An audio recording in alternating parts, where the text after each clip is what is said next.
and all of a sudden this truck like jumps the curb on us, and this truck just jumps and kind of like makes like a triangle, like pins us in, and immediately I'm like into the deep end really early off in this episode. So if you could take me back maybe mid-addiction or whenever you would say like at your lowest point in life. There's so many. Okay. Here. Yeah. Cool. What do you think's the craziest shit you've seen in addiction? I mean, I guess crazy is relative, you know? There's like crazy instances that are just daily occurrences at a certain point that if you and we do it all the time, we start kind of like, you know, doing the dozens with each other, just like talking shit in front of someone that might have been, you know, on a different path in life that doesn't have the frame of reference, and they're just horrified. Right. But that's like stuff like, oh, I remember this one time this thing happened. So there's so many of those, but I guess in hindsight, and maybe it comes with age too, there was this one period, so I had my whole like run with being at Ole Miss, getting in trouble, you know, it was still fun at that point. And I remember when I like made the exact decision to leave, I was on ecstasy and I was driving, and I called my mom, and you know, you're just in that like, the world's beautiful, like, you know, like there's such a big world out there. It's like, you know, I think I just want to quit school, and like I spun whatever web that sounded good for why that was happening. In the meantime, like I'm 100% in the process of getting kicked out. But so I made that call, and at the time she was her and my stepdad were living in, I think it was Brownsville, down like way South Texas by South Padre. So he was down there. They were building a rig or something, and he had to oversee the completion of it so it could be launched, sent to wherever. So they had a little house down there. I'm like, well, I'll just come down and crash with you guys. So in the midst of that, I'm just unemployed, 18 years old, like no direction, but really no pressure to have a direction. So I'm just kicking it, like spending time, wasting time. But where they were at is like maybe like 45 minutes from the southern border. So we would go across to Mexico, like I had never been to Mexico at this point. So I go down there, and of course, naturally, which this is no secret, Mexico is sketchy as fuck. Namely, the pharmacies, and you know, I'm knee deep in being a drug addict at this point. So right. Of course, I'm like, oh, this is not only cool, but like an opportunity. And I had still been like, we had been like selling weed and pills and all that stuff when I was at Ole Miss, which was part of the reason for my, you know, being asked to leave. Right. So I'm like, oh, there's an opportunity here. And so once again, I think the craziest part is looking at what an 18-year-old is now that I'm 35. Like, that's a baby. Yeah. But all that to say, so I started going across the border. And so if you go into these pharmacies, you can get like the usual, I think like 180 pills of whatever, you know, whatever you need to get. And you can legally bring that back across the border. But I mean, that doesn't interest me if it's, you know, trying to do something sketchy and scandalous. So me and my buddy back in Oxford, we were still kind of like working back and forth on doing what we were doing. So I go down there and I'm like, hey, I have a pocket full of money with a mission to, you know, get whatever I can. And I go into the pharmacy. I'm like, hey, I need some this or that. I'm like, okay, perfect, right here. I'm like, I need a lot of it. And like, oh, you can get this bigger bottle. I'm like, no, I need a lot of it. And I just kind of like flashed the money. He's like, oh. And so I shit you not. They send everybody out that was like doing their own shopping, and they pull like the metal shutters down. Oh, really? And they're just like, what can we get you? And I tell them kind of what I want. Like, okay, while we're sending these people to go get that from like the main warehouse, like, do you want a margarita? We've got cocaine. Do you want women? And I'm just like, oh, like, this is going so well. Yeah, they're rolling out the red carpet right now for me. Right. So the craziest part is, so it's kind of shitty nowadays looking back, but they send these little kids out to the main like dispensary, I guess you could say, because these pharmacies are like, 5 on every block. Yep.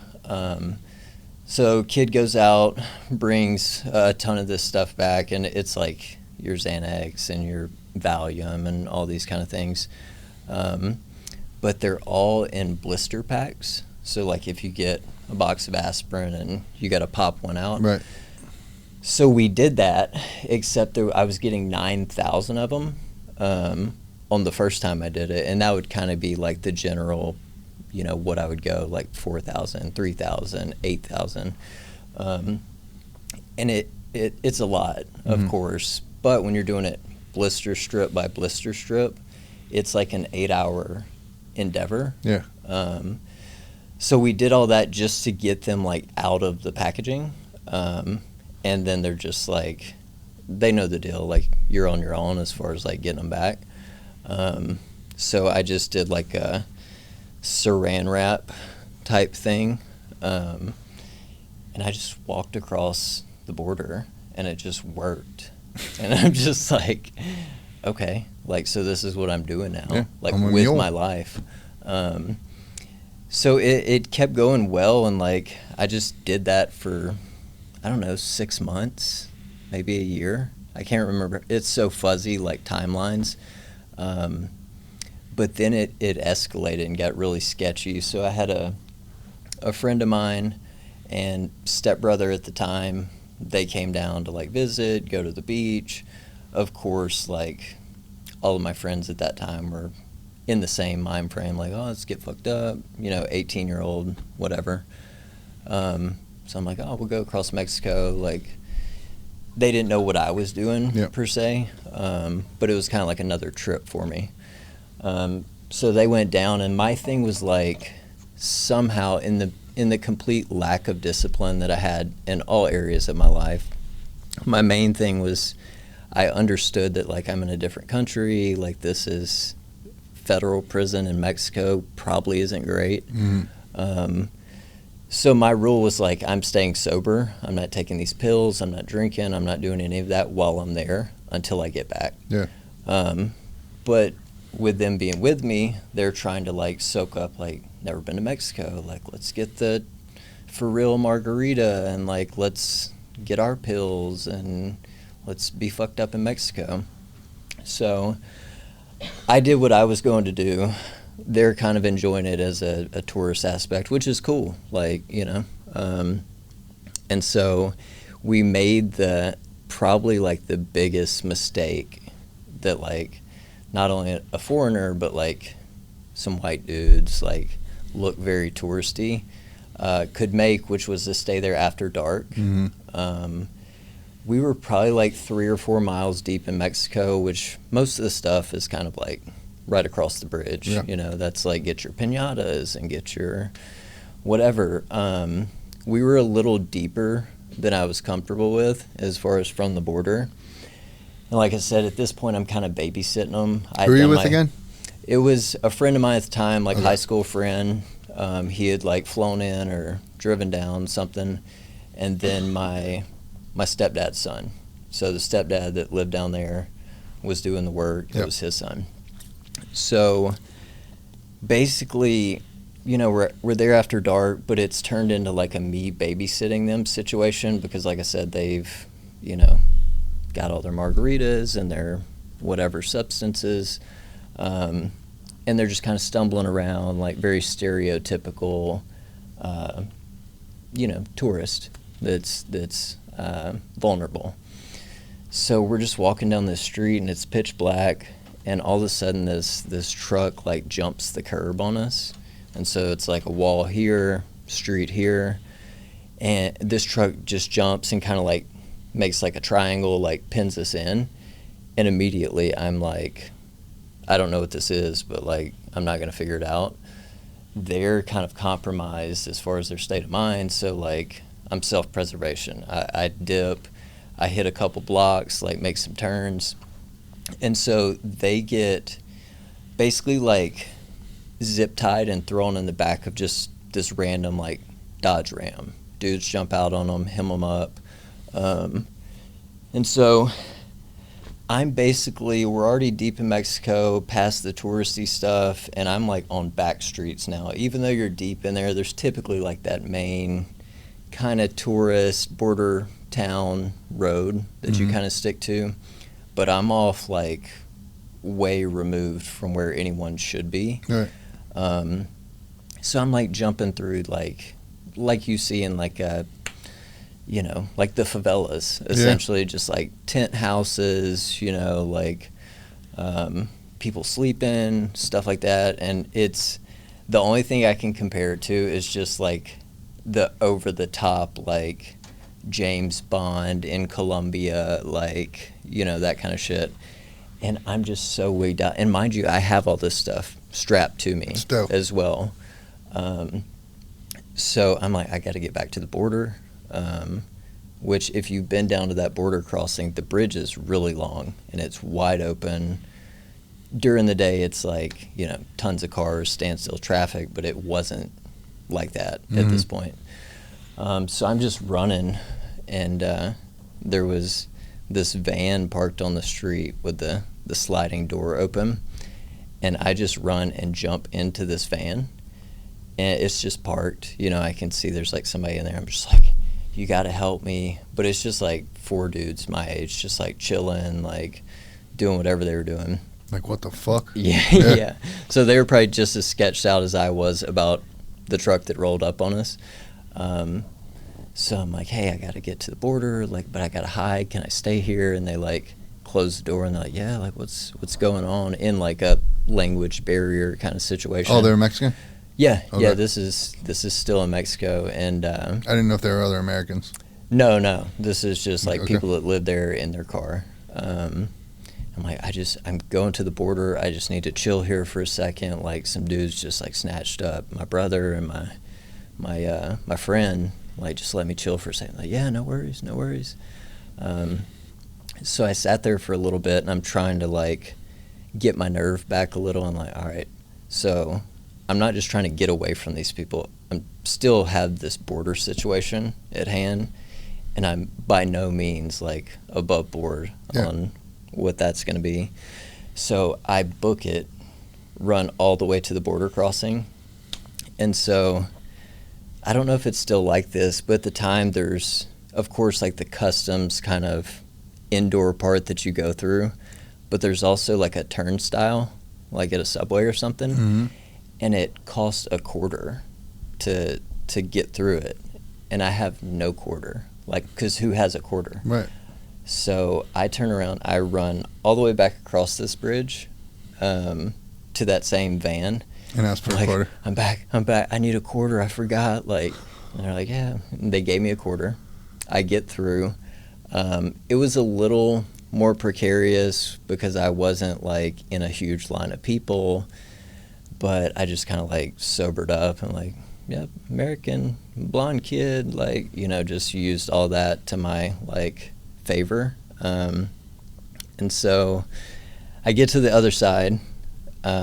My stepbrother's truck is the only truck in this parking lot that's like the size of 3 Walmart parking lots, which when we pulled up, it was, you know, completely full, 2,000 cars. And his is the only truck out there. So all I could think to do was I go get under his truck and just lay, like, if you can picture like the wheels being here, I get under it and lay like long ways to, because I'm still in a border town. I'm just in America now. And I just didn't have a phone. And I don't know if they're like in the process of being kidnapped and like This was around the time where they were doing a lot of the, like, cut people's heads off and, like, hang them from overpasses type stuff. Like, it was sketchy at that point. This would have been, like, '08. So I just don't know what's going on. And so I'm just kind of chilling, just waiting for something to happen. And maybe, like, 4 or 5 hours later, I see a car pull up. And I'm like, oh, fuck. You know, what is this? Cop. You laid there for 4 or 5 hours? Well, I didn't have keys to the truck. I didn't have a phone. I didn't have money to, like, call anybody. So I had given my phone and my wallet to my stepbrother because I had my passport on me because I had swim trunk kind of pants on, and I just had a passport in here. And so, funny enough, the car that pulled up was my mom and my stepdad. And I could hear them talking when they got out of the car, so I, like, rolled out. I'm like, oh, my God.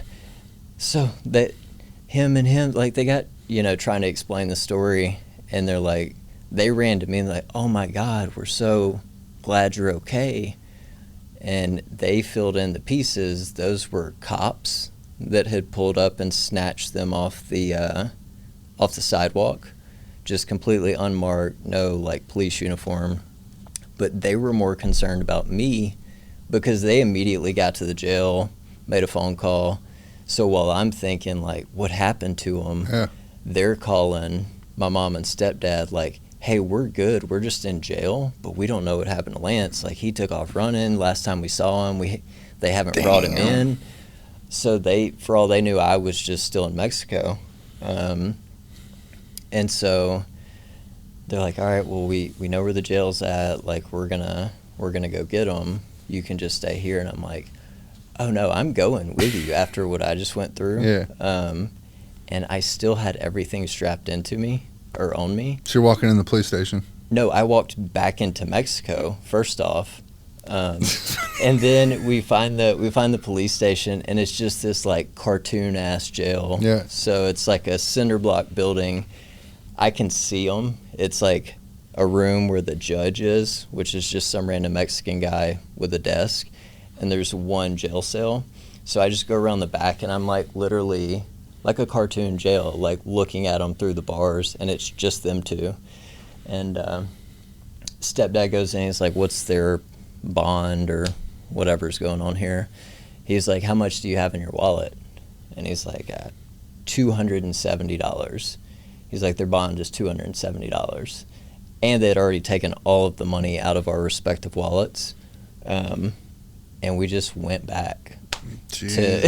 I know that was very long-winded. No, that's all right. But in hindsight, and I talked about my nephew in the first episode because he's like, I can't picture who he is now, like what I was doing at that age. But even just working in treatment and being, like, involved with, like, families where, like, an 18-year-old is coming to treatment even, like, that's a baby. Yeah. Like, you can tell when you're talking to an 18-year-old. And I just, of course, I didn't feel like that at the time, like a kid, but I was just such a child. Right. So that's probably, like, my grand, like, shit got wild moment. But, I mean, keep in mind, I went on to burn shit to the ground for another decade after this. For sure. So, dude, I remember when I was 14 years old. My father lives in New York, upstate New York, and so I go up there every summer, and I had some homeboys up there, and so I want to say we're 14, and so I go to hang out with my buddies, and one of them has a pack of cigarettes. Like, 14, that's big, and so we're all smoking cigarettes, and then we get the bright idea we want to try to buy beer, and so we decide we're going to go post up in front of this gas station, and we're going to wait till we see somebody cool, and then we're going to try to ask them to buy us beer. So we sit out there for like an hour. We're smoking our cigarettes, thinking we're cool on this picnic table, and this hood dude pulls up with a big white girlfriend and everything, and I'm like, that's it right there. We got him. And so we go up, and we go to give him money. We're like, man, will you buy us beer? He's like, yeah, I got you guys. Go ahead and just meet. I'm trying. He was saying he forgot his ID, so Schenectady, New York, there's also a bridge that goes over from Schenectady to another place called Scotia. He's like, I left my ID back over there. All we got to do is run over across the bridge, grab my ID, and I'll grab you guys beer. He's like, you guys want weed? What else you guys want? And he's like, you guys want to come with me? And immediately I'm like, no, I'm good. I'm cool. Yeah. Like, you're taking us over to the hood. Right. And so 2 of these guys who I don't know that well, the one dude staying with me is my boy. The other 2 I don't know that well. They're like, yeah, we'll go. And I'm looking at my boy. I'm like, well, what the fuck are they doing? So they hop in the car. So we go walking up the road, and we're going to meet them where they're supposed to be. An hour goes by. 2 hours go by. They're not back yet. We're like, what the fuck? Like, we want to drink. And your boys are They're still with them. Yeah. Right? So we see it's a little purple Expedition SUV. We see it coming up the street, and he pulls up way past where he said to meet us, and then he pulls off onto the side road where it's real dark. And we're walking up the road, and I look over at my boy. I'm like, bro, something's not right. Something's not right. And he's like, no, we're good. Come on, we're good. Come on. And we go running up, and the dude gets out. And I was like, yo, where's our boys at? And he's like, oh, man. He's like, they got called. There was some party. I dropped them off at a party. Y'all want to go over there? And as the words are about to come out of my mouth, he had walked around, and he goes to reach in his back seat to supposedly grab us the beer. If you just drop them off at a party, they're going to have the beer. Right. So he goes in his back seat, turns around, and all you hear is like that. And I instantly go into fucking self-preservation mode. Yeah. So I turn and I go to run. Well, I'm like right in front of a house, but it's on this dark-ass street, and he's parked in front of this big tree. So I go to run, and this front yard, bro, is like this fucking hill straight up like this. And so I'm like trying to run up this hill, and all I can remember, I was like, I'm going to get shot in the back. I'm going to get shot in the back. I'm going to get shot in the back. And I make it up the hill, and I go, and I turn around to look for my buddy, and he's standing there froze. Just frozen. With the gun on him, and I'm like, oh, fuck. And so I take off, and I'm running, and I don't know, get half mile up the road. I'm out of breath, and I see an old woman sitting in her living room watching TV. Now, this is a Friday or Saturday night. It's fucking, 6, 7, 8 o'clock at night, probably 8 or 9. And so I see her in the window, and I go and I start knocking on the window, and I was like, ma'am, please call the police, call the police.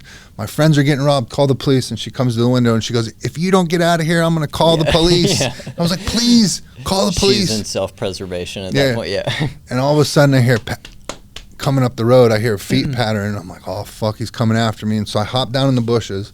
This woman is standing over me, screaming at the window, get out of here, get out of my yard, all this. I'm like, I'm going to get shot right now. I'm going to get fucking shot. It's my buddy running up the road, no shoes on, no shirt on. All you see is white socks coming up the road. And I run out. I'm like, yo, what happened? And apparently the dude was like, give me your chains, beepers. This is back when beepers. Right. So he takes all his shit. So we're not far from my dad's house. We go run into my dad's house. I go busting in the door. They're in bed. I'm like, hey, we just got robbed down in the park by the gas station. And so my dad jumps up, and they're like, all right, so they take us down to the police station because we still don't know where our buddies are. We go in there, and we're like giving a police report and all that stuff. And then a couple hours later, our boys come walking in. They walk in, no shoes, no nothing. And so here I am, bro. I had been on a trip months before this, and we went to Europe.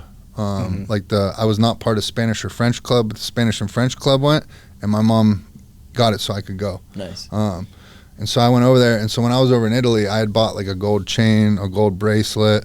I had a gold watch. I mean, it wasn't anything expensive, but for a 14-year-old to be wearing gold that I paid for with my own money, you know what I'm saying? Yeah.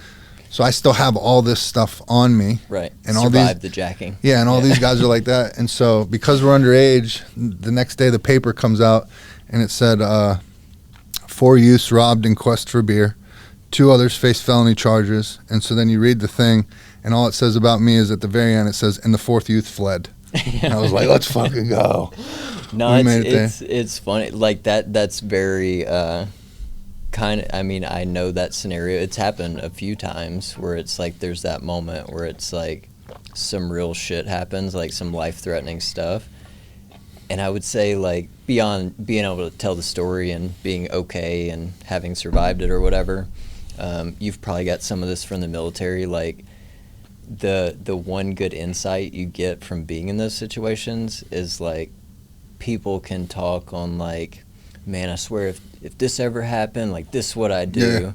And it's like, well, will you, though? Sounds good. Yeah, because it's just, and it's immediate. Like, in your case or my case, like, take off running, like I'm getting out of this situation. You have a gun. I don't have a gun. Right. I'm fucking gone. Right. Like, I know my odds here. I understand the situation. But, like, just the most classic, like, fight or flight, you know, situation, or freeze or flight, I guess, in your boy's case. But it's funny because of the circle of people we have around us, because, you know, how our life went, getting sober, all that. Once again, those stories are kind of like a dime a dozen, but it's interesting how, for us to have so many of those instances, that's never something that should ever happen in someone's life, much less multiple times, kind of your own making as well. But it's, I don't know, I always just think about, like we've talked about before, like, I feel like that wasn't even me. Yeah. That not only did some of the stuff, but, like, experienced some of the stuff. But it is fun to sit here and, like, talk about now. Yeah. I mean, war stories obviously come from actual war, but that's what we call it too, when we're kind of, like, sharing those same things. It's that bond that you had to be there to know what I'm talking about, kind of thing. And I think that's what, like, especially with me and you, like, we click on a different level because of some of that. And that's why, so people that are listening to this, there's some people, maybe they're sober. I know we have people that aren't drug addicts or alcoholics that listen to the show and stuff like that. So they might wonder, like, why do we tell these stories? Number one, we tell these stories because anybody that's listening that is an addict, it automatically lets them know, like, oh, we're the same. We speak the same language. If somebody's sitting there trying to talk to me why I shouldn't get high or get drunk and they haven't been through anything, I'm not going to listen to you. Well, yeah, and it's, of course, like, these are a different, like, you know, pocket of types of stories, and, like, we're not glorifying either. Yeah, like, we're the perpetrator in a lot of them that led us to these situations, but I don't know, it's kind of like, you know, it's trauma bonding. I'm sure it's a trauma response of, like, hey, this is a terrifying thing that happened to me. I'm glad I know it happened to you too, because we can, like, talk about it. It's the same reason you see, like, support groups for, you lost a loved one to cancer, there's a group for that. You lost a child, there's a group for that. And it's for that same premise. Like, I can give you tools that help me because I've been exactly where you were. Right. So yeah, I mean, that's the pretty version of it, but yes, just based on, like, those two stories we just told, somebody has already shut off this episode of the podcast, you know, just, and that's fine. Like, it's not for them. Yeah.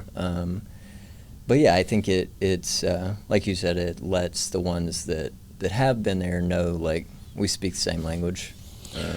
Dude, it's Christmas season, and whenever Christmas comes around, it always brings me back to a story that happened, you know, years ago. Towards the end of my run, I went up to New York to visit my family. You know, I think of all my stories, you may have heard this before, but of all my stories, this is probably one of the ones I'm most ashamed of. But like most addicts, you have this grand plan. Sometimes it's like, all right, I'm going to go here and I'm going to kick because there's not going to be dope there. And so I have this grand plan. It's Christmas. I'm going to go up to New York. I'm going to see my brothers and sisters, and I'm going to take subs. I'll be fine. I get up there. I'm immediately looking for dope. For sure. And the piece of shit that I was at that time, I had lured my brother and my sister to take me over into the worst neighborhood there is. You'll get pulled over for being white in that neighborhood just because they know you don't belong there. Yeah. And so I got them over there, and it's a dark, rainy night, and we're going over to see the dope man. And so up north, they have what's called China White. China White, they come in like little wax bags. For $100, you get 10. They usually give you one for free if you buy 10, so you get 11. And so they call them bundles. And so I go, and I'm like, all right, this is going to be one of my only times to get over here, so I better buy enough to get me through the trip. And so I buy 8 bundles.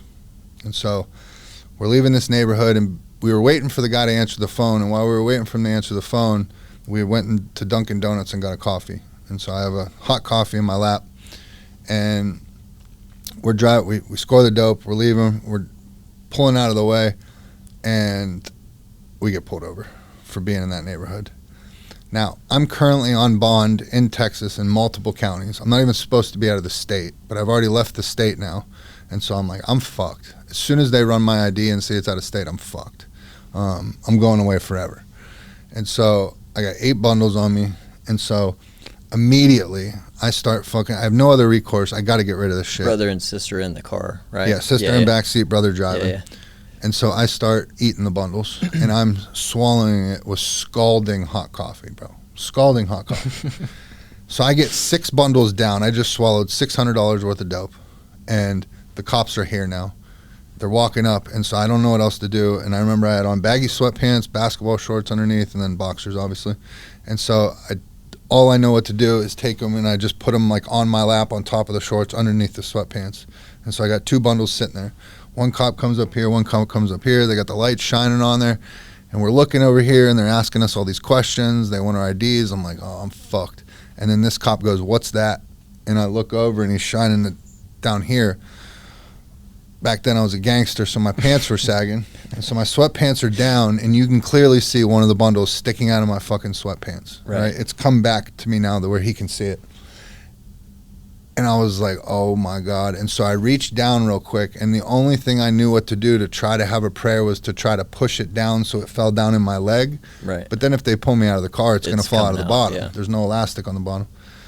So I go to pull it out, dude, and as soon as I reach in my pants to push it, I feel something, and it's the cardboard sleeve from the coffee cup. And I pull that out, and I was like, it's just this. And he's like, oh, okay.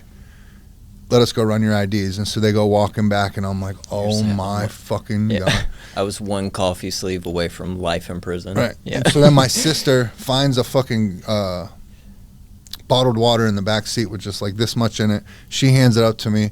I pound it, get rid of both of these 2 other bundles. So now I've swallowed $800 worth of heroin, 88 bags of China White. And then we leave, and instantly I'm like, I got to get this dope up. I need this dope back. And so pulled over on the side of the road. I'm sitting there trying to puke the dope up so I could still do it. But I don't have any water or anything anymore to like try to continue to puke, and I can't get it up. So then I make them take me back. I go buy $600 more worth of dope. Then we go back to the apartment where I proceed to start drinking soapy water to try to puke the shit up. Right. But now it's been too long, so all I'm puking up is soapy water. So I never got the dope up, wasted $800, and drugged my brother and sister into one of the worst scenarios you could possibly be in. It's crazy because in that moment you're having that like, okay, I'm probably going to prison. Back to. Like the concern for like how much heroin I'm eating. It's not even registering like this is a lethal amount. Like what if I die? Because it's like, well, that's a better option than what's about to happen if I get caught with it. But as soon as you're off the hook, you're like, oh, just slow it down or whatever the cop says that lets you know that you're off the hook. Yeah. It's immediately like, how do I throw up the dope? Can't do that. Let me put my brother and sister back in this situation. Yeah. It's amazing how, and I know I did that nearly daily, just like, well, I didn't get caught that time, so let me get right back to it. Or I didn't die from that overdose, so let me go get high again. Just living moment by moment, bad thing to bad thing happening. It's such a, I can tell my nervous system is just fried present day. Like it takes a going skydiving, or I think we've talked about it. I had like that really bad car wreck like 5 years ago. And one of my honest assessments was like, that's the most alive I've felt since like I quit getting high. Just because that's kind of like where my brain has taught itself, like this is the level we need to be at. To like register a life event, essentially. I know that's terrible, but that's just kind of like one of the consequences, I guess. But when you talk about your sister, I always think about, I think I talked about it on the first episode we did, but my older sister was super instrumental in getting me to treatment and like set my life on an entirely different course. I would love to just like sit down and get her full. We talk about the bits and pieces of like, remember that time you did that thing, or I picked you up and you were like this, but just getting like the full scope of her view. Yeah, because she had her own shit going on. We both had it tough, like crazy mom, weird family dynamics. So we were on our own little like trauma pass separately. But yeah, just to get like a full scope. And same with your sister. I know like from the documentary, you know, she's a huge part of. This was the other sister I was talking about, just to be clear. Well, even But you're right, yeah. even still, just like really getting a perspective, because I think a lot of times we're out here telling our stories like we're doing right now, and effectively we're speaking for their experience. But you know, it might be totally different, because I've talked to my sister a few times where she's just like, I knew you were gonna die, like, and I didn't know what to do with that information, you know, because she's a person, she's 2 kids, like trying to be an adult, like work a job, and like I'm over here dying every 3 weeks. But yeah, it'd be interesting to get, I mean, You should do it. You should give her that space to be able to do it. I think so. Just figuring out like how to do that, how to go about it. She's super shy. They've asked her to give like family testimonials and stuff. Like me and her do one together for the last resort where I work and got sober. And she just had anxiety just even thinking about like, but it might be therapeutic for her too. I don't know. That was just like Just you and her to sit down. Yeah, You know? yeah. Nothing formal. Dude, I'll tell you, recently I went through a pretty tough time, and we work in an industry, man, where a lot of people say a lot of good stuff, and you know, they help people, they're there for people, man. But I've been working in this industry now for 5-6 years. There's been a lot of people I've been there for that worked in the industry, going through tough times, and all I know is when the rubber met the road recently, dude, there wasn't a whole lot of people that were there. You were not like that. You found out I was suffering, bro. You were the one person. You fucking hit me up. You're like, yo, what are we doing? We're not just going to sit and lay around, are we? Fucking next thing I know, we're at a fucking concert. You come up from Katy, spend the night. Like, bro, there's a lot of people in this world that talk a good fucking game, and there's not a lot of people that back it up. You back it up. And thank you for being that person in my life. Of course, man. Real quick, when we met, one of our first conversations, I just happened to be running a race that weekend. You hadn't been doing any meaningful running. That you had done a half Ironman previously, like 6 months before, but you hadn't been doing any meaningful running. And I asked you if you wanted to do a 30K, a 50K, I forget what it was, and you never hesitated. You're like, let's do it. Let's do it. And the whole time you lived around here, I had that energy around me, dude. And I didn't quite realize how important that was to me. And so you moved away, and you know, I kind of found myself in this other circle. And it's not that there's anything wrong with the circle. It's just different people sure. On different paths, different character, different values, different morals, whatever.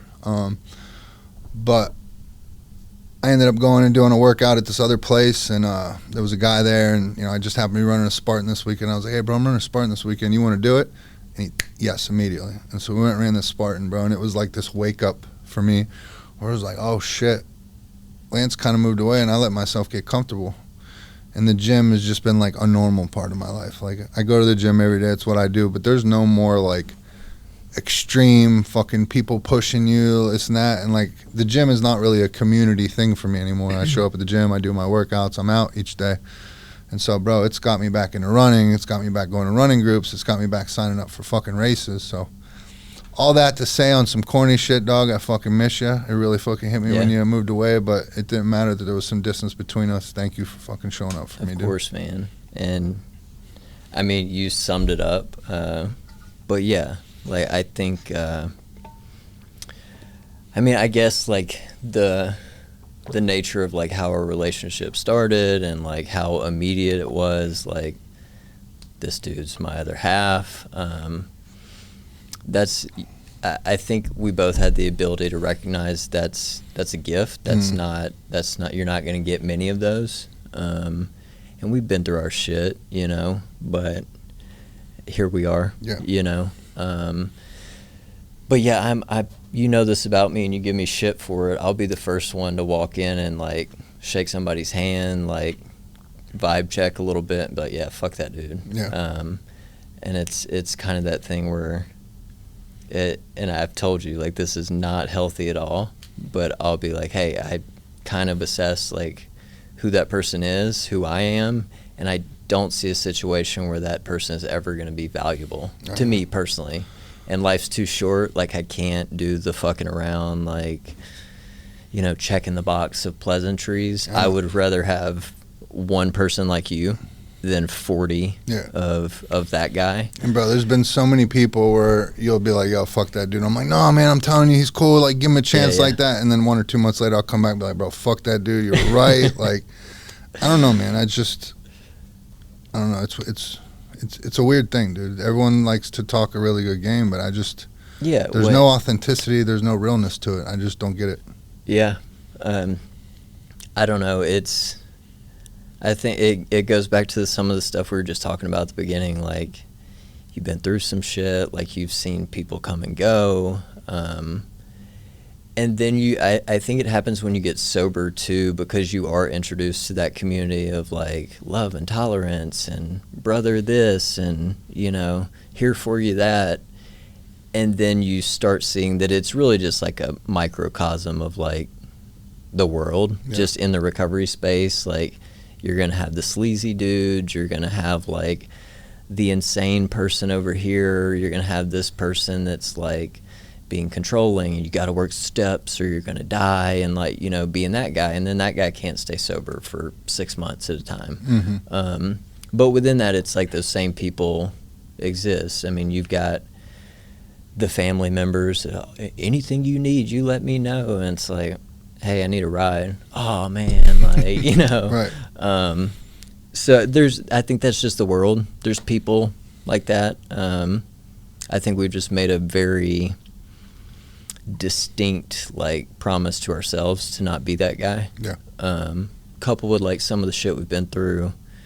But yeah, and selfishly, like, you can't die because you're like my only like friend. Yeah. So it's self-preservation. No, like, I'm, you know, and of course I've got a lot of like friends, but there's some other pretense. It's like a work thing or a golf thing or like a family tie or something. It's not like this random dude I met on the internet. Yep. Third party told me a name, and from square one, completely organic. Like, tell me about yourself.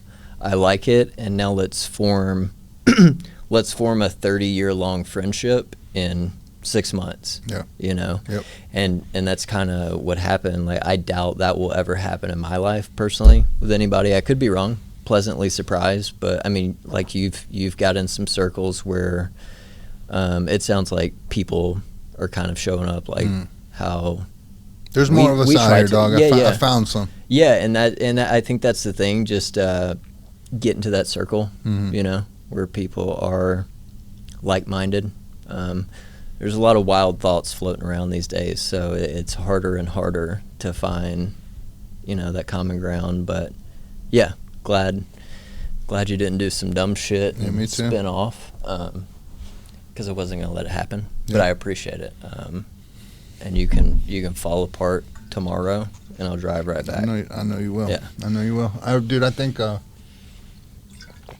a lot of people that, I don't know. I think we come from different worlds from a lot of people. There's a lot of people like throwing around terminology like brother and I love you and all that stuff a lot. Those things mean very different things. Mean something very different to me than it does to those people. For sure. Those aren't words that I play with. They don't come to me easy, and so when I say them, I mean them. But for somebody to just throw them around like that, like, that's not real. Yeah.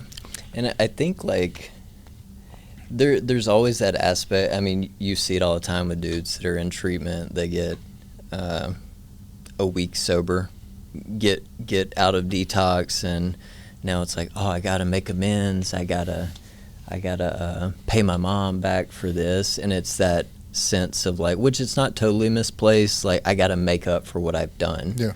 And I think we've probably been like, we've had such a lack of being dependable people. For me, it's kind of like almost like another thing that's challenging me. Like, hey, you've been so not dependable your whole life, and no one could count on you. So now you're sober, like, never be that person again. Yeah.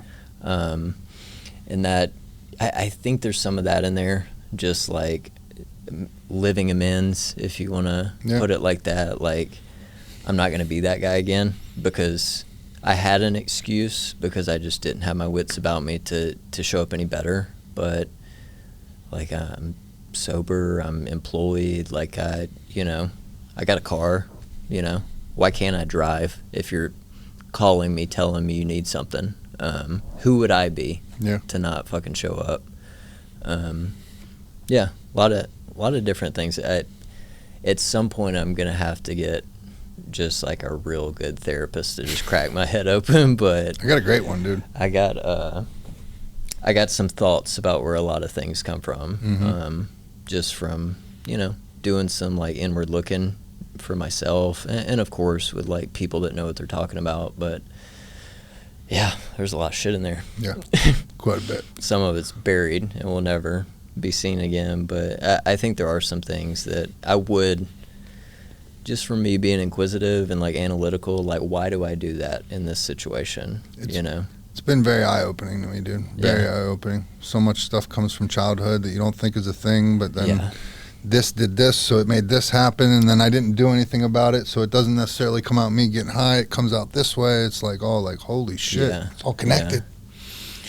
The family stuff, yeah. Yep. Yeah. If you were the host right now, what question would you ask me?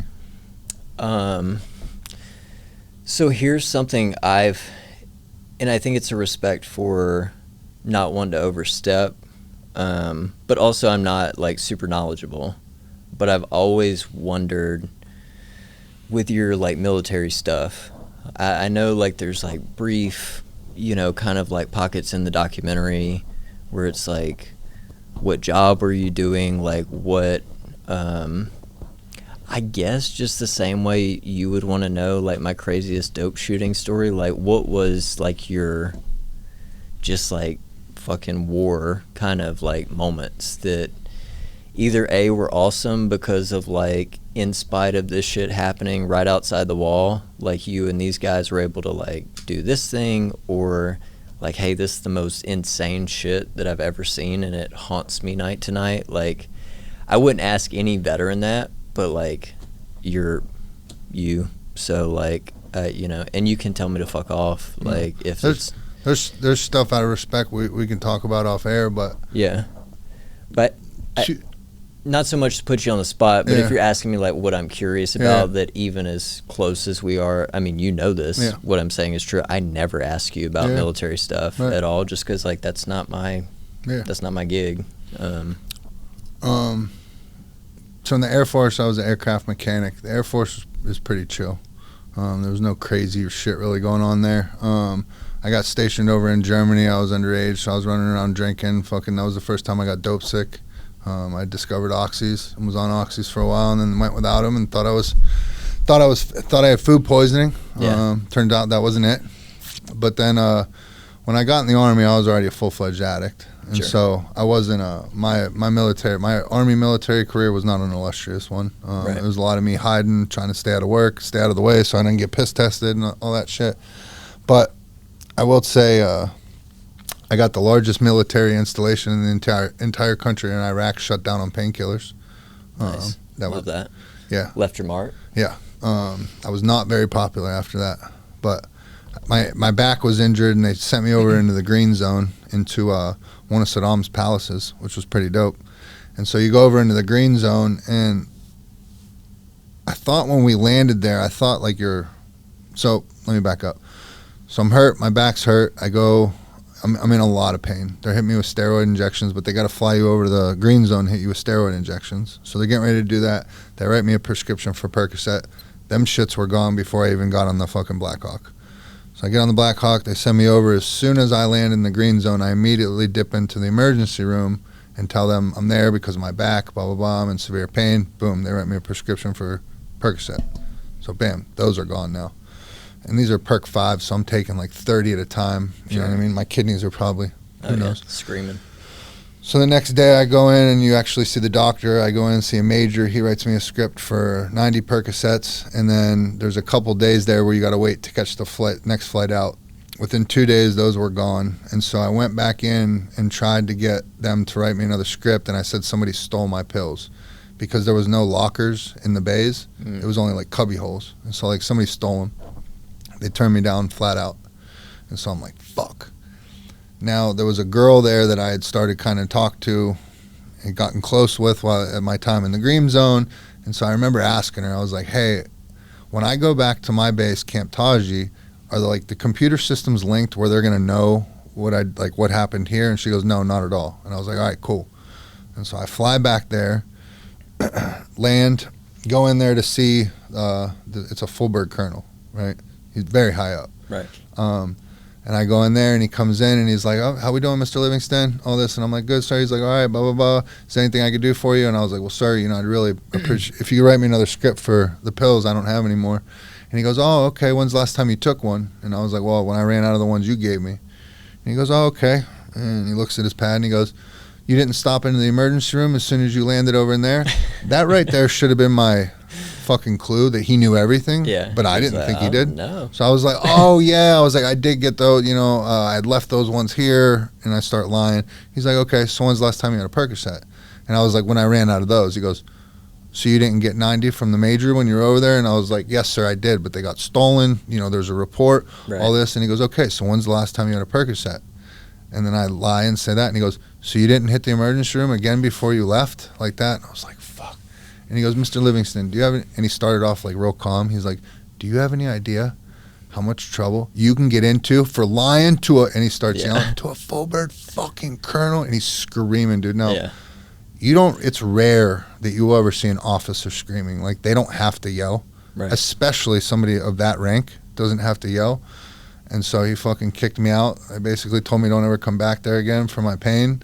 And then the next thing I know, I'm walking into the chow hall, and everyone's like, that's him, that's him, that's him. They shut the entire fucking place down. Yeah. And so, it wasn't good.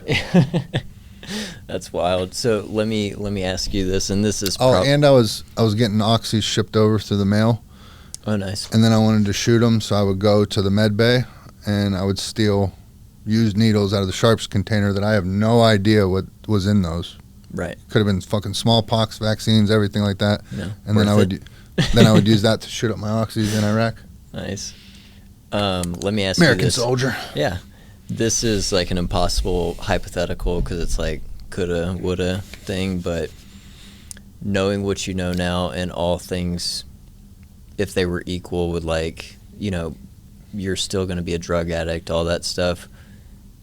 Do you look back at your military stuff like fondly, like I'm so glad I did that even though I fucked it up? Yeah. Or do you think it would have been a quicker route to prison if you just would have not been in the military? Yes, and 100%. been 100%. I mean, I would in all honesty, I would definitely probably be dead if not locked up for a whole lot longer time. There was good point. My entire military career was not shit. Right. There was that portion there that was shit. Unfortunately, I just had a problem when I was in the Army. Yeah. It was not a good time. I would still 100% do it all over again. It's the thing I'm most proud of in this world. You know what I mean? I still did fight for my country. I still did deploy. But do I wish my military career was different? Yeah. Yeah. I wish I was then who I am now. Yeah, for sure. And that's one thing, obviously it distinguishes me and you as different people, but I do obviously respect it and appreciate it about you and anybody these dudes you have on that are full blown same thing, military for life, all that. I have this ongoing, man, I should have done that. You would have been a beast. I feel like it's but it's a weird thing because it's is some of the other shit that gave me life experience why I am today a person that you would probably say would have been a beast? Probably. Or is it, I don't know. And I feel the brotherhood aspect and being a part of something, because those were the happiest times in my life. Me and all my boys were fucked off, but we were fucked off together, Somebody might say this differently, but you don't know what it is until you're out of it. You know what I'm saying? Yeah. I didn't understand how special that time was being in the military with camaraderie and all that shit. Because back then, number one, I was an addict, but I was focused on a lot of the negative. Right. In the military, when you're stateside, there's a whole lot of fucking sitting there. Hurry up and wait.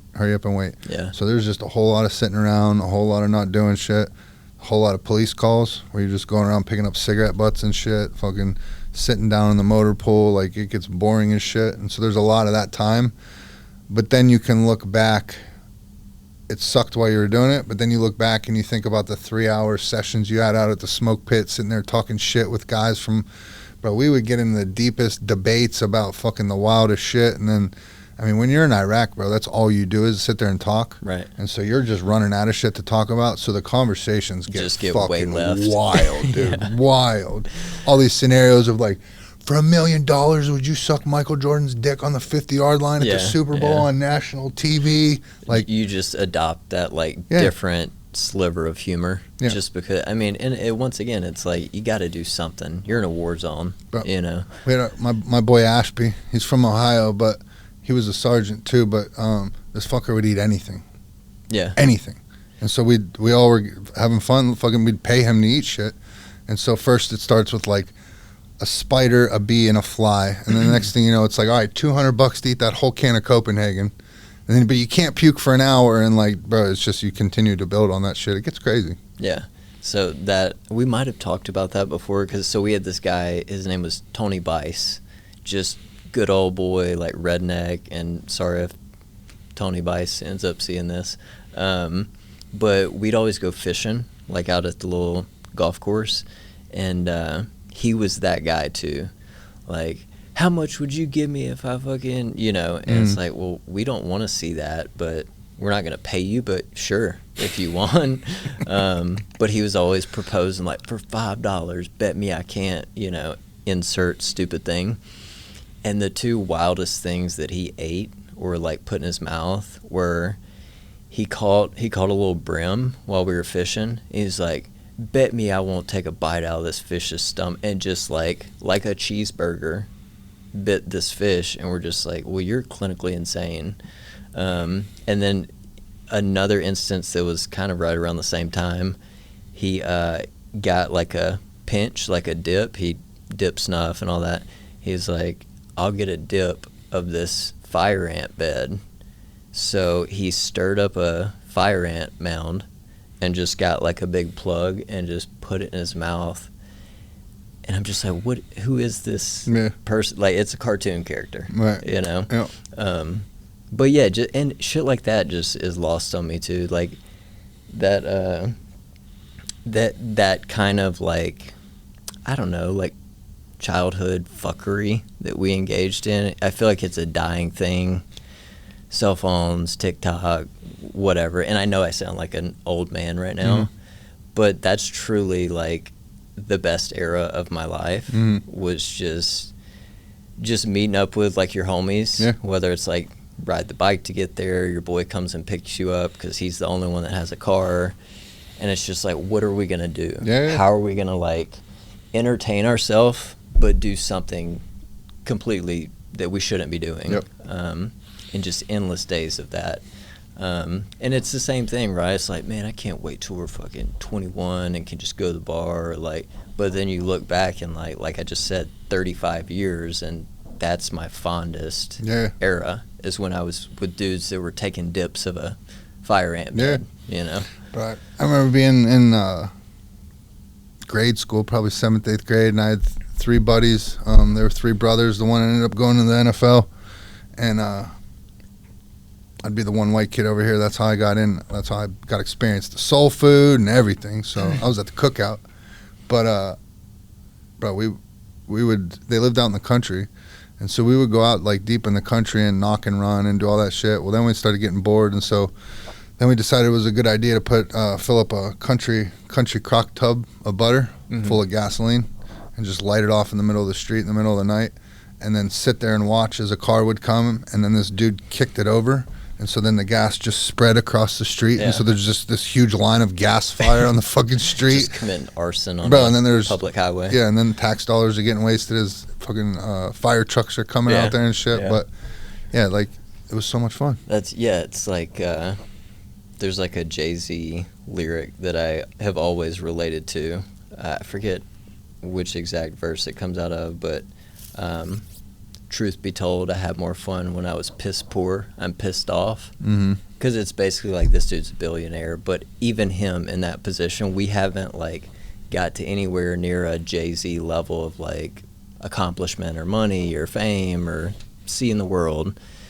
But even that guy, he lives in that place we're talking about. As far as like when my life was the best, I was poor. I was living in the projects. Like, I don't know. I think maybe it's just like the ignorance is bliss kind of thing. Just being a kid, you know. Do you remember the first time you smoked weed? Yeah. It was, man, it was the worst weed, and I was the proverbial, like, cliche, like, you don't get high your first time you smoke. I was that guy. Mm-hmm. I was like, I don't get it. I was probably, like, I don't know, 12, but at, like, 8 or 9, we were rolling up, like, sticky notes, smoking pine straw, just because, like, this is a thing we see adults do, kind of thing. But yeah, it's funny, like those. What was yours? So I'd smoked a couple times, but I don't, probably wasn't good weed or whatever like that. But I distinctly remember my mom dropping me off at my buddy's house. I was going to spend the weekend at his house. We would do sleepovers every weekend. I'd be at a different house. And she dropped me off, and he was at his girlfriend's birthday party, which was a couple miles away. And his sister, who was older, was going to drive me over there. And so I show up, and she had just got weed and all this stuff. And she had Northern Lights. I didn't know what Northern Lights was or anything like that. Oh yeah, that was the one back in the day. And so she's like, do you want to smoke? And I'm like, yeah. Bro, I don't really understand what this weed is about to do to me, and I'm about to get taken to a fucking 7th and 8th grade birthday party. And so I smoked weed with this girl, and we're driving, and all of a sudden set you up for failure, bro. By the way. we get there super quick, and it's like really hitting me. You know what I mean? Like, I'm stoned in the car, but I'm in a dark car, so it doesn't really. Well, then I get out of the car, and there's music and all that shit, and I'm just like, oh no, this bro! Is too much. It was the scariest shit. I love it. It was the scariest shit ever to walk in there, because your first couple times smoking weed, you're like, everybody knows. Yeah, which I'm sure they did too. And so I go, and I'm like sitting in the corner of the 7th and 8th grade party, and all these people are running up to me because I'm there now, and they're talking to me. Well, then the parents start catching on, and so they're coming over, and like the mom is like right in front of my face. She's like, "How are you tonight?" Like that, and I'm okay, like that. And I just and dude, so I don't know. Maybe I was never really a big weed guy. Maybe that's why. I definitely was for a long time, but then it was like, so I was first and foremost like alcohol, you know. What was your drink? So Jim Beam a lot of times, because it was like a sensible amount where like you and 3 or 4 other buddies could throw down like $3 to $5 and get a fifth. It was like mid-tier. But then our go-to when like the coffers were empty was it. I don't even know if it still exists, but it's called Heaven Hills. And it was like $6 for a fifth. And it was so bad, but we would just. So I was thinking about this the other day, and I think I was talking with somebody about it, but going back to that, like, just being young and like whatever happens kind of thing, we would like do your story, go get the guy to buy us some liquor because we couldn't secure the bottle, and then go to like our designated location with no real plan for the night. And it would be like, all right, y'all ready to get fucked and go walking? That was like our phrase, get fucked and go walking. So essentially it was just a fifth or a liter of whiskey, pass it around the table just continuously until it's gone, and then just start walking down the street with like no intention of where we're going or like, you know, no cell phones, no wallets, just like, let's see what happens in our altered state. But once again, like, stories I still tell 25 years later happen by getting fucked and going walking. I don't know. I miss it. I need to go back to Mississippi telling some of these stories and just like, I don't know, reconnect with like, because I haven't been there in a long time and I don't really have a lot of ties to it. Grandma passed a couple years back. I got my dad there, but now he comes out because sister's got a bunch of kids and it makes sense. But I think I'm due for a trip back just to like, you know. Back to your roots? Yeah, just see some of the things, like feel some of that. I think I'm ready to get back in that like where I come from type of deep dive. The dude I was talking about earlier, that when we got robbed in the park, the first time I ever drank was with him. Not the first time, I think I drank, it might have been the same trip. First time I ever drank, somebody had left a 6-pack of Milwaukee's Best Ice in like the back of my dad's truck or some shit like that, and he won't drink that shit, but it was in the fridge. And I walked out, I was 14, I was like, Dad, can I have these? He's like, yeah, absolutely. I got fucking rocked. I drank 6 of them, was trashed. But my buddy, I think it was the first time I drank liquor. He had a 5th of Popov vodka. It's like $5 for a 5th. And bro, when I first started drinking, I could not handle the taste of beer. I hated the taste of beer, any alcohol. I had not acquired that taste yet. And so I wanted to mix it with something. Do you remember Surge soda? Oh, yeah. So that's what we had, was Surge soda. So we decided it was going to be a good idea to mix Popov vodka and Surge soda at 10 a.m. Just cardiac arrest. And so we get fucking wrecked. We got fucked and went walking. Yeah. And we went walking back to my dad's house because we were bored. And we go back there. Well, my stepmom, she babysits kids. And so she took one look at us. She's like, oh, hell no. Yeah. Go get in the car. And so she loaded us up in the car and she went and dropped us at the mall. So we're day drunk. Just released into the community. Just, here you go. Like that. And so I did, like for hours, we just passed out on a fucking bench by the goddamn carousel and shit like that. Man, my most catastrophic, like, get fucked and go walking moment. So I lived, the house I lived in, like, latest into my teens, that would be, like, the house I left to go to college and move off, like the last house we were living in. It was right by the high school. Then there was the big cemetery in our town, and then down the street was Walmart. So I had like 3 Walmart shopping carts from getting fucked and going walking, and like pushing one of the homies back in a shopping cart. But we went down there one time, and there was like it was when like air duster became like a thing that people were doing. And so we're super fucked up. We're drinking screwdrivers and just have them in Walmart. And we go back to the, like, CDs, you know, blank CDs. That's where, like, the air duster is. And I'm like, oh, bro, I'm about to take a huge pull off this duster. And there was, like, 4 of us in there together maybe.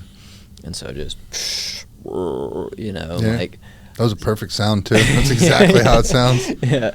So I do that. And it's just... Do you guys know what we're talking about with the sound? Any idea?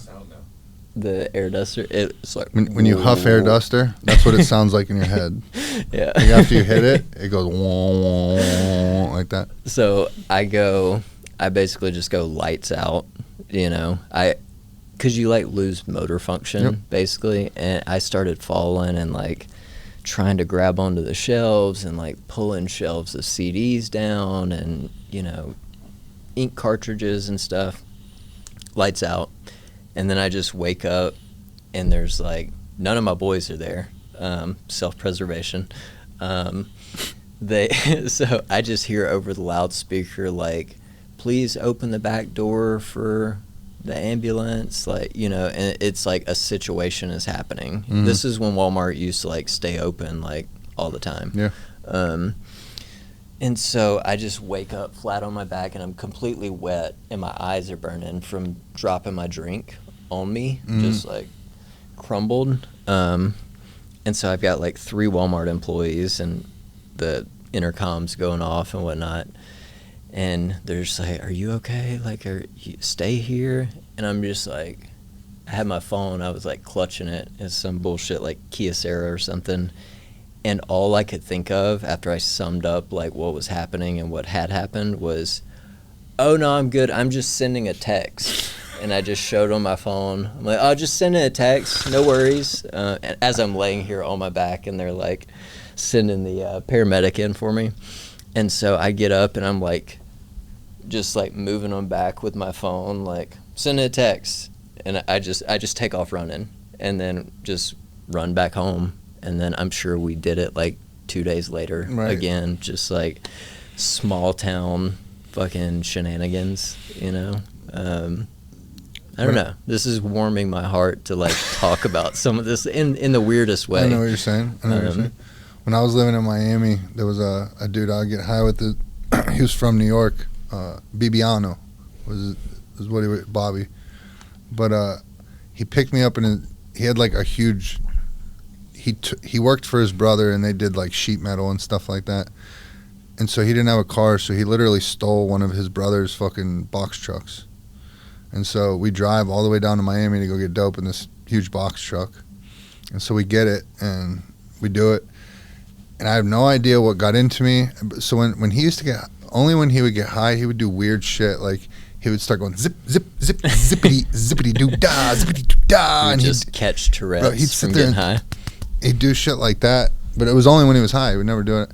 And so he's doing that. And I don't know if it was the stuff or what it was, but I've never done this before. But you know how like when you're going to like merge, like get on the highway, you know, there'll be that like a roundabout to then get you on. Right. He was going around that and I jumped out of the truck. I just jumped out of the moving truck and I'm like rolling around on the grass. So he stops in the middle. There's cars lining up trying to get on there. And he's running over and he's like, what the fuck are you doing? And I was like, you threw me out of the truck. I remember sitting there telling him, you threw me out of the truck. He's like, you jumped out of the truck. I'm like, no, you threw me out of the truck. But I was just fucked up. I had no idea why I was doing it, what I was doing. Yeah, and then he got me back in the truck and went on. But retarded. Yeah. Shouldn't have said that word, but you have to bleep that. We'll edit that one. Why is that a bad word? You know, it's just... It can be found offensive to some people. Not a bad word. Anyways. We're just outgrowing it with today's climate. What, let me ask you this. This might be putting you on the spot to say, by whatever means, podcast, you wake up tomorrow, has 1 million followers, infinite bank account, you don't have to work another day in your life. What are you doing? Same shit. Yeah. I figured that would be the answer. Same shit. Yeah. I think that ties into exactly what we're talking about, like horror stories being like the best times we've had in some instances. Just like, I don't think the money would change much or like, you know, a status thing. And I wanted you to say that because I knew we were right there as far as that. But yeah, I was just curious what you would say. See if I had it right. Yeah, for sure. Because the easy answer is, you know, which some of this might be true, but like travel the world and buy a house and so. Like, no, I'm just going to do what I'm doing right now, just at a higher level. I'm just too simple, you know, to need any of that. Like, I told Jasmine not long ago, and might sound stupid, might sound cliche, but every year since I've met her has been the best year of my life. This is the absolute best era of my life. I'm in the best position I've ever been in. I do what I love now. I'm blessed to be able to do things like this and actually be able to help people. And so if I won $1 million, I would just further this more. For sure. Put some money behind marketing and all that and really just try to help more people. But if I lived under the delusion that like I could go do something else and I would still be the same person, that's not going to be the case. For sure. Yeah, I think the only thing that might like alter like the course of what I'm currently doing would be what we started this with, like whether it be an excuse or just my current reality, like with the golf stuff, like being financially well enough to like dedicate to that. I think that'd be the only real change. Like before you gave me this shirt, I had a $4 Walmart shirt on, and that's all that's in my like closet because I just don't care. Right. You know, I mean, you know me. It's a rare occurrence that like these shoes are white. The ones I had I know, but they start white is what I'm saying. But I won't give up on them until they're khaki. You stepped your shoe game once we started hanging out. For sure. I appreciate that. But I don't know. I think it's like the experiences, the, you know, shit like we're talking about, like having somebody that, I mean, right now you're getting me a half day of work, and instead I get to come shoot the shit, talk shit with the homie. Like this is real, you know? Yeah. It's not all the other shit that sometimes I get caught in the trap of like, oh man, like having a big beach house at so-and-so. Like, I'd get bored. I know myself. I'd get bored. Don't get me wrong. I go on vacation. Of course. I take a vacation. Of but course. I was going to ask you both, so you guys aren't going to change, but what's the trip you guys are both going to take if you wake up tomorrow, unlimited funds? Man. I'd You take got to take the wife somewhere, right? the fjords. Somewhere for a little bit. I'd take. Report after week, but for the week, where are you going? I'm taking her to the fjords. Let's see, if we're doing just a week. Fjords? Isn't it in Norway? Pretty sure, yeah. So Norway's on the list. Switzerland. I have this fantasy about Germany? spending, definitely, motherland, where I come from. But spending a summer in Switzerland would just be like, it would feel fake, you know? But if we're doing like a week, it's probably going to be like golf related, you know? Like a week at Pebble Beach, you know? Once again, I'm simple, even in this situation where you have unlimited funds. We're going cage side UFC too.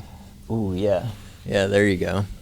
Yeah, maybe, Move or I over, guess if Dana. funds are unlimited, you could schedule it out like UFC 300 and whatever, next day Pebble Beach, Yeah. next day fly to Norway, hop over to Germany. Yeah. Good question. Tough question, but good. I don't know. And then I just have anxiety about like, well, I guess I got to take time off work now. Like, still just being in that like poor people mindset. Yeah. So after the crazy stories that we have a little audience back here. Some of the crazy stories, have you heard? Do you guys have any questions? Who are your favorite new rappers that you guys discovered this year? Favorite new rappers I discovered this year.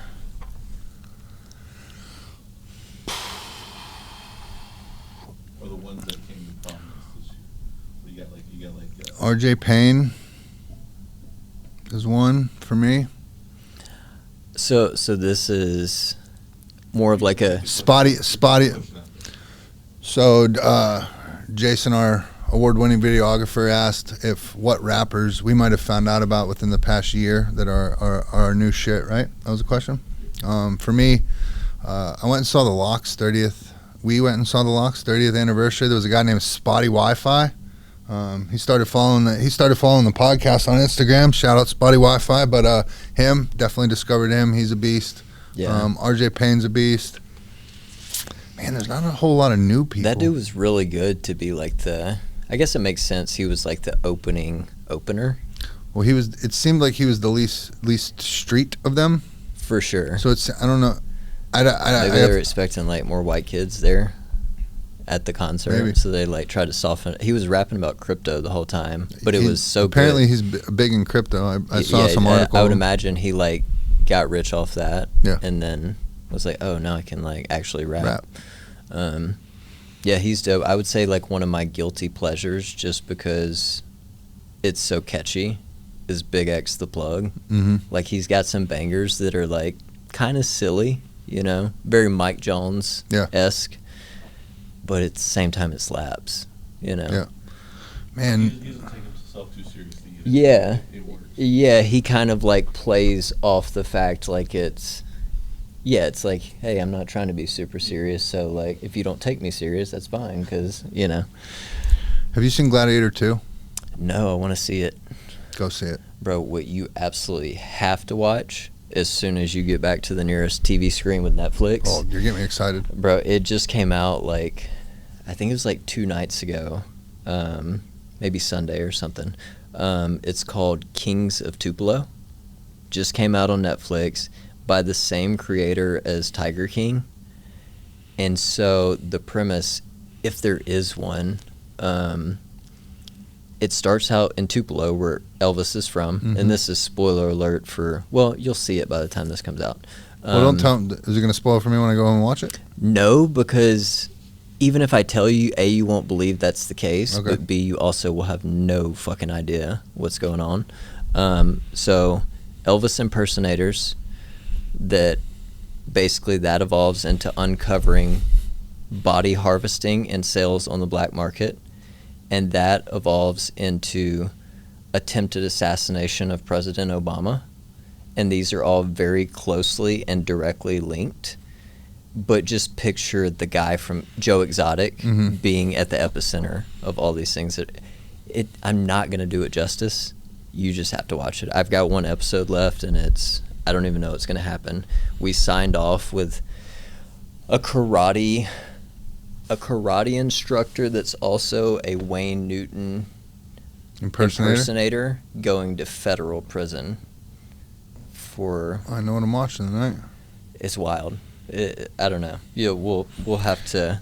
People will appreciate this because they will have seen it by the time they hear me talking about it. One of the previous guests we've had on the podcast, he was the winner of Outlast season 2 on Netflix. Yeah. And, But we're sitting there talking the one day. We had worked out. We're on our way back, and he's like, "Yeah, when I used to, when I was staying with Doc Antle," and I was like, "What?" He's like, "Yeah, I stayed with Doc Antle for a while. You remember Doc Antle from Tiger King? Oh yeah, the dude with all the girlfriends and all that." I was like, "You lived with him?" And he's like, "Oh yeah." And then he tells this whole story, bro. Like he went out for months and sat there and like lived with this dude. Like for what reason though? So he was sitting in a car with his buddy. Okay. And his buddy works in film or does something like that. And so his buddy called him and said, "Hey, I'm working on a project. It's kind of low budget." But what they were trying to do was shoot something to show what actually goes on there. Because I guess Netflix had, the way they had edited it, you know what I mean, was disingenuous, they had felt. Oh, I think I've seen, there's like a follow-up, right? It's not the second Tiger King. Oh, okay. But it's just about Doc Antle. I think Right. Doc Antle might have paid to have it happen or whatever. Yeah, to just set the Bro, he knows all the animals' names. He pulls out his phone. He starts showing me all these videos with these animals and Doc Antle, and they're doing content together and all this shit. And I'm like, holy fuck. That's so random, but it's awesome. It was pretty good. Yeah, that's funny that you ended up having Drew on here. Yeah. Because just by I like that kind of shit on TV, I had watched the whole thing. And then when you told me about it, I was like, no shit. Yeah, that's wild. crazy. It was cool. That's another one of those things And bro, he's been through some fucking shit. Just life stuff. Yeah. Wait till you see the episode. I'll have to watch it. I was going to say, does he have some military stuff? Or? No, just some family stuff that, dad's alcoholic. Yeah. And you hear the story about his grandparents, dude. Yeah. It's wild. What, before we wrap up, dude, I want to give TLR a shout out. I spoke there recently. They're doing amazing work. I know so many people in the community that have gotten sober out there, and so just if you want to give them a shout out and tell a little bit about what you guys do out there. Yeah. So we start off with, I'm still doing what I was doing the first time I was here, which is, I do admissions for the Last Resort, which is also where I got sober, so it's extra special, but also, I could answer the phone anywhere. I think I always say this, and there's a reason beyond just me being a client there that you've been out there, it. It's a good place, and when you go out there, you see what other treatment centers are missing or lacking in. It's never the opposite. I've never been to another place where I then come back to TLR and I'm like, oh, we don't have that aspect that this place has.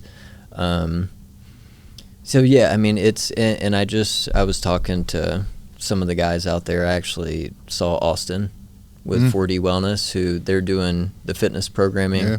He said, I just saw him yesterday, and he said you were maybe going to come out there and get maybe in January or something. Yeah. So that's a new component, just constantly. Oh, he took over. Yeah. He's really good. He took over the recovery coach and fitness space. For sure. And he does it really well, and I think he's got a really well-rounded message, equal parts, the workouts, of course, the recovery stuff, but also giving a deeper dive into the science behind some of it. But yeah, that's just one of many prongs that, the Last Resort, like I said, they got all their bases covered. What makes y'all different? Man, honestly, it sounds cheesy, but the people, if we're getting logistical, programming aspects, it's got to be the equine. So we're we're one of the few treatment centers in Texas that has an equine therapy program, and a lot of the ones that do, they either go off campus or they bring the horses in. We're a little different in that our horses live on the property, so we're a big 60-acre ranch, and like those horses are a part of the last resort. But not only that, we're the only ones licensed in Texas to where during the equine therapy the clients can actually ride the horses. So even if you did find a spot that had equine therapy, it would be kind of like the groundwork and stuff like that. And then, you know, the healing heart experience stuff, which is like our Brianna. She's, you know, she does all of our family stuff, and she's really good with like the childhood trauma and like the family dynamics that are always inevitably at play with a drug addict or an alcoholic. I don't know, man. I could sit here and list it all off. I'm biased, but we're the best at everything we do. You know, Dude, I love everybody out there. Becky, Brittany, my boy Mike Smeltzer, Corbin. I told Coop he's got to get on Coop, here too. that boy Coop. Big Coop. I asked Coop to be do on. something with your life so we can have you Will on here to do tell the about it. bodybuilding show already? I mean, Jesus, I'm tired of watching you pose. I think we're already cycling back into. Well, I got a bulk again, so I think he's been on a 4-year bulk now. But yeah, that's my dude. And Josie's a beast at admissions too. She's like basically, she hired me and like taught. I'd never picked up a phone for a treatment center, so like all my shit and like skills and experience and being good at it, you know, a lot would be credited to her. It's turned into a last resort commercial, but it's all good. There should be. They should be on fucking the Super Bowl. They're helping a lot of people that deserve it, dude. Yeah. Well, my brother, I love you, dude. It's been good, man. We needed this one. Yeah, for sure. Thank you. Let me know next time you're in town. We'll do it again. Man, I'm ready. All right, bro. Thanks. Right. If you wouldn't mind, the way we like to wrap up I Am Redemption, if you would like to take a look into the mirror, maybe throw out a couple I Am statements and let them know who Lance truly is. Let's see. I am still unique, but I think as of lately, and you know, couldn't come from a better source, but I am a friend. Good one. Perfect. All right, bro. Thank you. Yep.